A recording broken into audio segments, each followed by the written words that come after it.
Good morning po sa ating lahat mga kapatid. Lalo na po sa mga kasamahan ko po na nag-aalaga ng pabo sa mga nagsisimula pa lamang. Mostly na tanong nila is paano po daw makamura sa pagkain ng ating mga alagang pabo. So ngayon ibabahagi ko po ngayon ito sa inyo. Ito pong ginagawa ko po ditong semi-organic na pagkain ng aking mga alagang pabo. Kung nakikita nyo mga kapatid dito, mayroon po ditong mga lantang saging, kardaba. Ayan, marami po yan. Ayan, ang dalawang plastic. Tapos mga patapon na gulay. Ayan, mga reject. Hinihingi ko po yan doon sa kakilala ko po na nagtitinda po ng mga gulay at saka sa prutas. So, yung prutas, itong mga patapon na gulay mga kapatid, wala po yung gasto. Ang gasto dyan is yun lamang pong pagkolekta natin, gasolina. And then, dito naman sa pandagdag niyan, is ito pong sapal. Sapal ng bagaso, ito po yung hitsura na sapal ng bagaso mga kapatid. Ayan, sapal po yan ng trigo. Tinatawag dito sa amin bagaso. Tapos sapal ng taho, ito naman po yung sapal ng taho. Ayan. So itong dalawa na ito lang po yung binibili ko. Ang sako niyan is 250. Tapos ito naman is 50 po yung binabayad ko dito. Ito lang yung mahirap kasi kailangan natin na mayroon po tayong suki talaga niyan. So sa kalagayan ko po, naging suki ko na po yung nagtitinda ng taho o gumagawa ng taho. Kaya ayan, every morning mayroon po akong nakukuha na ganyan karami. Minsan puno pa yung sako na yan. 50 po yung aking bayad sa kanya. Kumbaga naging kontrata na po. Tapos yung sapal ng taho o ng niyog, ito nahingi lang po natin yan sa ating nakilala o naging kaibigan na po. So ito po ang tinatawag ko dito sa aking pabuhan na pangmalahatang pagkain. Pwede na po yung ipakain sa mga sisiw. So ina-adjust ko na lamang po mga kapatid kung anong tawag dito, ano yung dadamihan ko. Minsan kasi may time na sobrang dami ng saging kagaya niyan. Hindi ko po nga nadala lahat andun pa sa aking suki. Dahil hindi na kaya sa aking motorsiklo, kaya yan lang po yung nadala ko. At yan, sobrang-sobra na po yan sa pakain ko po sa aking mga alagang pabo. Minsan, ina-adjust ko po yan.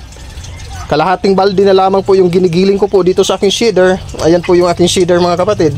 So, ang ganitong organic food o semi-organic na pagkain mga kapatid, mabisa po ito kung mayroon po tayong sheeder. Ayan. Okay naman kahit walang sheeder mga kapatid, kaya lang time consuming, tapos matagal po tayong matapos kasi nga ihiwain mo po yung saging. Tapos ito, yung iba nating kababayan, hindi na po nila hinihiwa ang ganitong mga pitsay, rikta na po nilang binibigay. Pero nakikita ko po na marami pong nasasayang. Kanila lamang pong naaapakan. So, isa rin sa sanhi siguro, posible po silang magkakasakit kung hindi natin maingatan dahil nalalagyan po yan ng kanilang mga dumi kung kanilang matapak-tapakan po. So, dito po sa akin, hindi ko po yan riktang binibigay ang mga patapon na gulay. Kasi nga, wala pong ngipin yung alagang pabo So, pinapadaan ko muna sa sheeder talaga.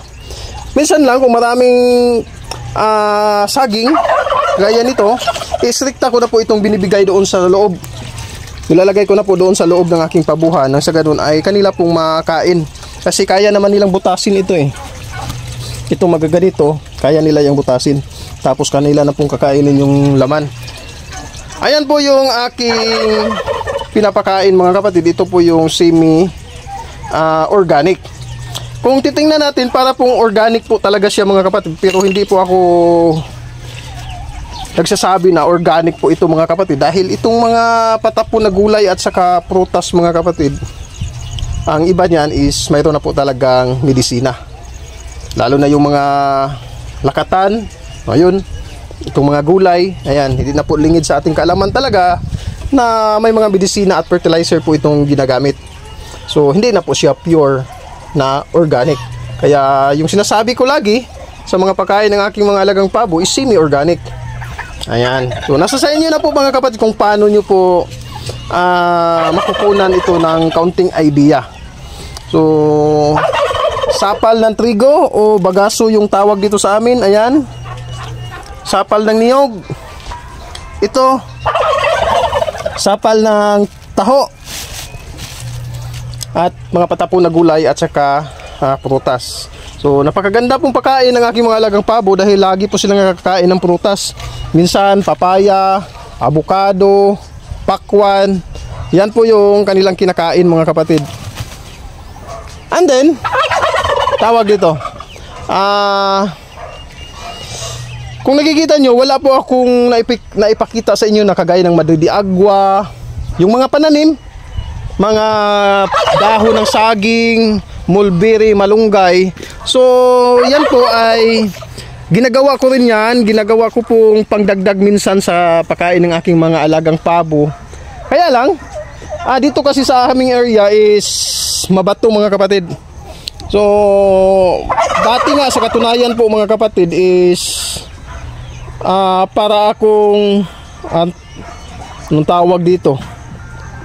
Nainggit. Ayan, yan po yung term. Para akong nainggit sa iba nating kababayan. Alam ko po sa mga nagsisimula pa lamang po sa pabo. So, ibig ko pong iparating ito sa inyo na siguro po yung iba is parang naiinggit sila kagaya ko po. Ayan, mayroon po akong nakukulikta. Mga ganyan. Dati kasi naiinggit ako sa mga ibang nagpa-farm. Totoo po ito mga kapatid, naiinggit po ako dahil sobrang dami nilang pananim ng Madrid de Agua, ano pa ba, mulberry, saging na maaaring nilang ipakain sa mga pabo. So ginawa ko, nagtanim po ako dito sa amin mga kapatid. Kaya lang ang problema, sa time po ng tag-init o sobrang init ng panahon dito sa amin, ang nangyayari is namamatay. Ito nga ngayon malabong po yan, pero kasagsagan po ng mga first quarter ng taon, February, March, April, May, June, ayun, sa kasagsagan ng tag-init, yung mga saging na nasa loob, mamamatay po yan mga kapatid. Maging itong damo na nasa labas dahil sa sobrang init dito, dahil sa kalagayan ng lupa is mabato, mababaw lamang po yung lupa. So ayun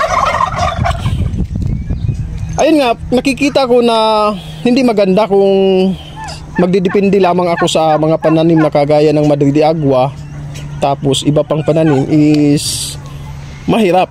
So ayun nga, unti-unti ko pong inalam kung ano po yung mga pwede kong gamitin o gawing paraan para na sa ganun ay makaproduce po ako ng hindi masyadong magasto na pagkain ng aking mga alagang pabo.